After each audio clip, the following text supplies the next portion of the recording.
Hello ghostly army, कैसे हैं आप सब। आज मैं एक्सप्लेन करने वाला हूँ हाल ही में ही रिलीज हुई एक फ्रेंच हॉरर थ्रिलर मूवी को, जिसका नाम है इन्फेस्टेड और कई लोग इसे वर्मिन्स नाम से भी जानते हैं। फिलहाल इस मूवी की IMDb रेटिंग है 6.5 स्टार्स आउट ऑफ 10 और रॉटन टमेटोज पर इसको 87% फ्रेश बताया गया है। इस मूवी को डायरेक्ट किया है सेबेस्टियन वेनिसेक ने। उम्मीद करता हूँ कि आपको मूवी पसंद आएगी। और दोस्तों, मैंने हाल ही में ही एक्सप्लेन किया है एक बेहतरीन सीरीज को जिसका नाम है द लास्ट आवर। बहुत ही बेहतरीन इंडियन सुपरनैचुरल सीरीज है। अगर आपने उसे जाकर नहीं देखा है जाकर देख लेना, अदरवाइज आप बहुत कुछ मिस कर दोगे। उस वीडियो का लिंक आपको नीचे डिस्क्रिप्शन में पिन कमेंट में मिलेगा। और हाँ, हम 1 मिलियन सब्सक्राइबर्स के काफी नजदीक बढ़ते जा रहे हैं, तो चैनल के ऊपर नए हैं तो अभी सब्सक्राइब बटन दबा दीजिए, जल्दी से सब्सक्राइब कर दीजिए ताकि 1 मिलियन का गोल जल्दी से जल्दी पूरा हो जाएगा। तो चलिए अब बिना किसी देरी के चलते हैं सीधा वीडियो की तरफ।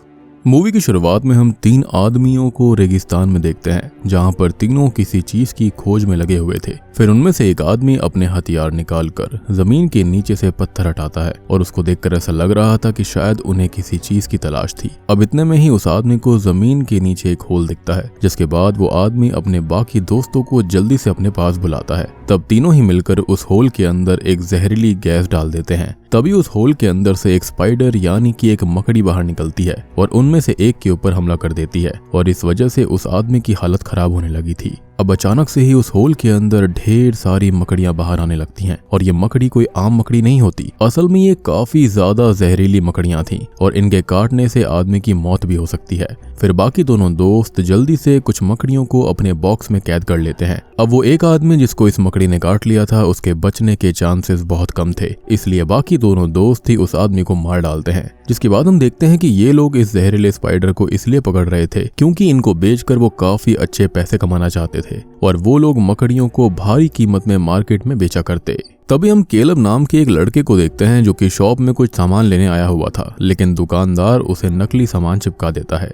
लेकिन केलब को इस चीज का पता चल गया था, इसलिए केलब दुकानदार को असली सामान देने के लिए बोलता है। फिर दुकानदार केलब के साथ स्टोर रूम में जाता है जहां पर असली सामान रखा था। तभी केलब को स्टोर रूम में वही वेनमस स्पाइडर यानी कि मकड़ी दिखाई देती है जो कि एक बॉक्स के अंदर कैद थी और वो स्पाइडर केलब को बहुत ही पसंद आ जाता है क्योंकि केलब को जानवरों से और कीड़े मकोड़ों से बहुत ही ज्यादा प्यार होता है। इसलिए केलब दुकानदार से ये कहता है कि क्या मैं इस स्पाइडर को खरीद सकता हूँ, जिस पर दुकानदार उसे हाँ करता है और फिर केलब उस स्पाइडर को खरीद लेता है और लेकर घर के लिए निकल पड़ता है। जिसके बाद जब वो बिल्डिंग के नीचे पहुंचता है तो वहां पर उसे बिल्डिंग की मेड दिखाई देती है जो कि कचरा साफ कर रही थी। इतने में ही बिल्डिंग के कुछ शैतान लड़के वहां पर बॉम्ब लगा देते हैं, जिस वजह से मेड के हाथों से कचरा नीचे गिर जाता है। तभी केलब उस शैतान लड़के को पकड़ता है और ये कहता है कि आज के बाद अगर ऐसा किया तो उससे बुरा कोई नहीं होगा। फिर केलब उस मेड की कचरा उठाने में भी हेल्प करता है।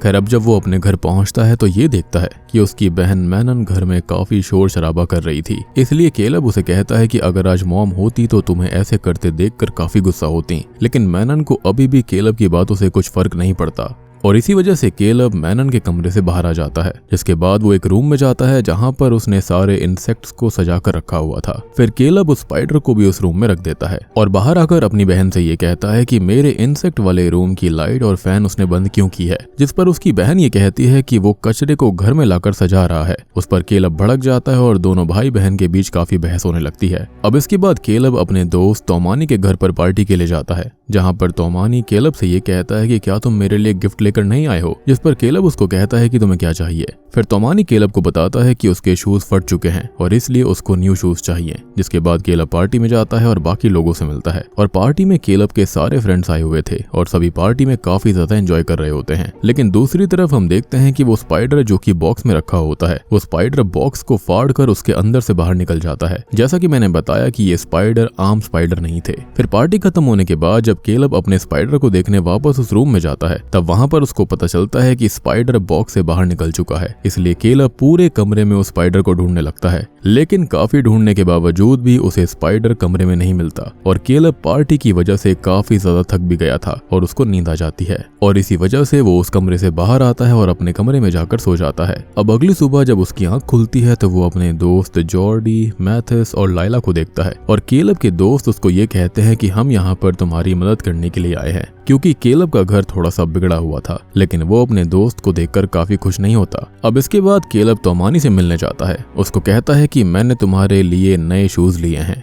और तभी केलब तोमानी को शूज देता है, जिसको देखकर वो काफी ज्यादा खुश हो जाता है और तोमानी ज्यादा समय तक अपनी खुशी को रोक भी नहीं सकता था, इसलिए वो अकेले कमरे में जाकर उस शूज को पहनकर देखता है। लेकिन तभी शूज में से एक स्पाइडर बाहर आता है, जिसको देखकर तोमानी काफी डर गया था और उस स्पाइडर को वो मार डालता है। पर तभी उस शूज में से काफी सारे स्पाइडर्स निकलते हैं और तोमानी के ऊपर हमला कर देते हैं। फिर हम देखते हैं कि केलब के फ्रेंड्स केलब के इंसेक्ट्स को देख रहे थे और वो उसका काफी ज्यादा मजाक भी बना रहे होते हैं, जिस वजह से केलब काफी गुस्सा हो जाता है और सबको कमरे से बाहर जाने के लिए कहता है, क्योंकि उसका ये काफी अजीब सा इंटरेस्ट होता है। खैर तभी उसके फ्रेंड्स कहते हैं वैसे भी इस रूम में वॉशरूम की स्मेल आ रही है, और इतना कहकर वो वहां से चले जाते हैं। अब इसके बाद केलब को तोमानी का कॉल आता है, लेकिन फिलहाल वो उसका कॉल रिसीव नहीं करता। लेकिन कुछ ही समय के बाद में जब केलब तोमानी को कॉल करता है तो हम तोमानी को देखते हैं, जिसकी हालत स्पाइडर के काटने से काफी खराब हो गई थी। और अब जैसे ही तोमानी उसका कॉल उठाने वाला होता है तभी उसकी मौत हो जाती है। फिर जॉर्डी और मैथिस जब सामान लेकर रूम में जा रहे होते हैं तभी तोमानी की मां उनसे ये पूछती है कि क्या उन्होंने तोमानी को देखा है, जिस पर दोनों ही ना बोलते हैं और इसी वजह से तोमानी की मां बहुत घबरा जाती है। फिर उन्हें तोमानी के डॉग के भौंकने की आवाज आती है और जब वो लोग वहां पहुंचते हैं तो वहां उन्हें तोमानी की लाश मिलती है, जिसको देखकर उसकी मां और उसके दोस्त बहुत ही दुखी हो गए थे। जिसके बाद वहां पर पुलिस आ जाती है और सबसे पूछताछ करने लगती है और पुलिस को केलब और उसके ही दोस्तों पर शक था, इसलिए पुलिस उन सबसे ये कहती है कि जब तक तोमानी की मौत की वजह पता नहीं चल जाती तब तक कोई भी बिल्डिंग से बाहर नहीं जाएगा, यानी कि ये सभी एक ही बिल्डिंग में रह रहे थे।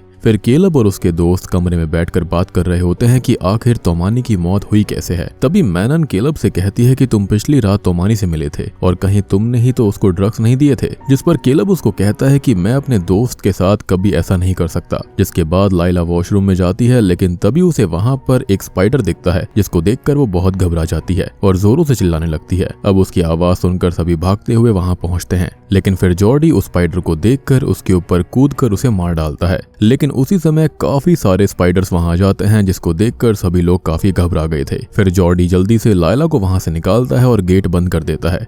फिर सब लोग इस बात का पता लगाने लगते हैं कि आखिर ये स्पाइडर आए कहां से हैं। इतने में ही केलब उनको बताता है कि वही उस स्पाइडर को घर लेकर आया था, और ये सुनने के बाद सब लोग केलब के ऊपर काफी गुस्सा करते हैं। अब फिर सभी दोस्त उस बॉक्स को देखने जाते हैं, जिसके अंदर केलब उस स्पाइडर को लेकर आया था, और उस बॉक्स के अंदर उन्हें काफी सारे स्पाइडर दिखाई देते हैं। तब जल्दी से वो लोग बॉक्स को अच्छे से बंद कर देते हैं। अब दूसरी तरफ हम बिल्डिंग के मेड को देखते हैं, जिसको स्पाइडर के बारे में पता चल जाता है, लेकिन जैसे ही वो स्पाइडर के पास जाती है तब स्पाइडर्स उसको भी मार डालते हैं। जिसके बाद केलब और मैथिस सबसे कहते हैं कि तुम लोग कमरे में रहना और हम दोनों बाकी लोगों को जल्दी से बिल्डिंग से निकाल देंगे। अब केलब और मैथिस सभी को जाकर स्पाइडर के बारे में बताते हैं, लेकिन उनकी बातों पर कोई भी यकीन नहीं करता। दूसरी तरफ जॉर्डी लाइला और मैनन को बताता है कि ये स्पाइडर समय के साथ अपने आकार को बढ़ा सकते हैं और एक को अगर मार दिया जाए तो काफी सारे स्पाइडर्स पैदा हो जाते हैं, और ये हम ऑलरेडी देख चुके हैं। अब बिल्डिंग में लगभग सभी स्पाइडर्स के शिकार हो चुके थे और बस अभी केलब और उसके दोस्त ही जिंदा थे। तब सभी ये सोचते हैं कि उन्हें जल्दी से पार्किंग में चले जाना चाहिए, जिससे उनकी जान बच सकती है। लेकिन जब सारे दोस्त पार्किंग के रास्ते की तरफ बढ़ते हैं तो उनको जो दृश्य दिखाई देता है वो बहुत ही ज्यादा भयानक था, जिसको देखकर उनके रोंगटे खड़े हो जाते हैं। असल में उनके सामने काफी सारे स्पाइडर्स और स्पाइडर्स के जाले थे, और ये स्पाइडर्स नॉर्मल स्पाइडर्स के मुकाबले काफी बड़े थे। इनके जाल भी काफी ज्यादा ताकतवर थे। तभी वहां की लाइट ऑन ऑफ होने लगती है, जिस वजह से स्पाइडर उनकी तरफ बढ़ने लगते हैं। फिर वो लोग ये समझ जाते हैं कि स्पाइडर्स को रोकने का सिर्फ एक तरीका है, उन्हें लाइट ही रोक सकती है, और अगर लाइट बंद हो गई तो वो सब मारे जाएंगे। जिसके बाद मैनन सबसे कहती है कि मैं लाइट के स्विच को पकड़ कर रखती हूँ और वो सब जल्दी से स्पाइडर्स के बीच से निकल जाएं।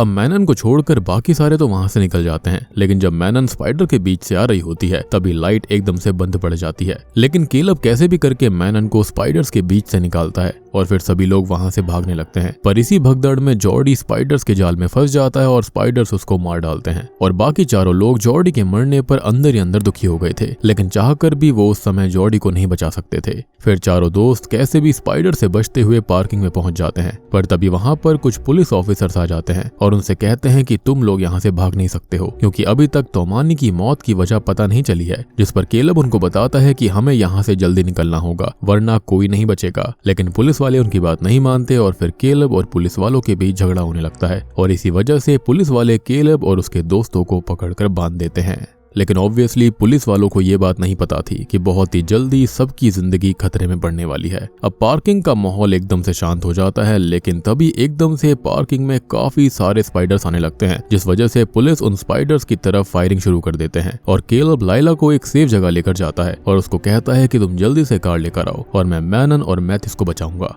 फिर केलब ये देखता है कि मैथिस पे स्पाइडर्स ने हमला कर दिया है और इसी वजह से मैथिस की भी मौत हो जाती है, जिसके बाद केलब जल्दी से मैनन के पास जाता है और उसके साथ एक वैन में छुप जाता है। अब स्पाइडर्स उस वैन की तरफ भी बढ़ने लगते हैं, लेकिन इतने में ही वहां पर लाइला कार लेकर आ गई थी और कार की रोशनी की वजह से स्पाइडर्स वैन से दूर चले जाते हैं, जिसके बाद केलब और मैनन भागते हुए कार में जा बैठते हैं। लेकिन अभी भी उनके सामने एक बड़ी मुसीबत थी। वो तीनों जब पार्किंग से निकलने वाले होते हैं तभी उनके सामने एक बहुत ही बड़ी स्पाइडर आ जाती है, पर कार की रोशनी की वजह से वो स्पाइडर उन पर हमला नहीं करती और केलब को पता होता है कि जब तक रोशनी रहेगी ये स्पाइडर उनका कुछ नहीं बिगाड़ सकती। इसलिए वो धीरे धीरे कार से बाहर निकलता है और लाइला से कार की लाइट बंद करने के लिए कहता है और जैसे ही लाइट बंद होती है वो स्पाइडर दूसरी तरफ चली जाती है। और इसी समय का फायदा उठाते हुए केलब पार्किंग गेट को खोल देता है, जिसके बाद ये तीनों वहां से निकल जाते हैं। फिर हमको पता चलता है कि इन स्पाइडर्स के हमले में काफी लोगों के साथ पुलिस वाले भी मारे गए थे, लेकिन थोड़े समय में पुलिस की टीम ने स्पाइडर्स पे काबू कर लिया था और सिचुएशन को हैंडल भी कर लिया। दूसरी तरफ केलब अपने दोस्तों के मरने पर काफी दुखी था, लेकिन इतना कुछ होने के बावजूद भी केलब अभी भी इंसेक्ट और जानवरों से प्यार करता था, क्योंकि उसे ये लगता था कि जानवर तभी हमें नुकसान पहुंचाते हैं जब इंसान उन्हें नुकसान पहुंचाए। क्योंकि जब वो स्पाइडर को लेकर घर पर आया था तब उसने उसे कुछ नहीं किया, लेकिन जैसे ही स्पाइडर को मारा गया तब जाकर उसने सब पर हमला किया था। और यहाँ पर मेरे ख्याल से सबने इन स्पाइडर्स पर पहले हमला किया था, जिसके चलते सबने उनको मार दिया। और ये स्पाइडर काफी खतरनाक थे, एक को मारो तो उसके अंदर से ढेर सारे स्पाइडर बाहर आते थे। और भैया जिनको इंसेक्ट से फोबिया है या फिर स्पाइडर का फोबिया है उनके लिए तो ये वर्स्ट नाइटमेयर मूवी होने वाली है। और बूम, इसी के साथ में इन्फेस्टेड मूवी यहीं पर खत्म हो जाती है। तो दोस्तों ये थी एक स्पाइडर बेस्ड हॉरर मूवी वर्माइंड्स या फिर इन्फेस्टेड फिल्म की कहानी, जो कि एक फ्रेंच हॉरर थ्रिलर मूवी है। अब देखो, शुरुआत में जो 3 लोग थे वो यहाँ पर इन सभी स्पाइडर्स को बेचना चाहते थे, क्योंकि ये एक स्पेशल कैटेगरी थी, स्पेशल स्पीशीज थी स्पाइडर की। लेकिन हुआ ये कि जिनको ये बेचा गया था उससे ये शहर में आ गए और शहर के अंदर ये बात किसी को नहीं पता थी कि ये रैपिडली रिप्रोड्यूसिंग स्पाइडर्स हैं, जिसके चलते ये मर नहीं सकते। टू बी ऑनेस्ट, जिनको इस चीज का फोबिया है, इंसेक्ट का फोबिया है, उनके लिए तो ये बहुत ही खतरनाक फिल्म है। लेकिन बात करें नॉर्मल लेवल पर तो भी ये मूवी ठीक है, देखने में एटलीस्ट मजा आता है। स्पाइडर वाला किल काफी बढ़िया था। बाकी आप लोग बताना कि आपको ये फ्रेंच हॉरर थ्रिलर फिल्म कैसी लगी। अच्छी लगी है तो वीडियो को लाइक कर देना, चैनल के ऊपर नए हैं तो सब्सक्राइब कर लीजिए। तो मैं आप सबको मिलता हूँ अगली वीडियो के साथ में, तब तक के लिए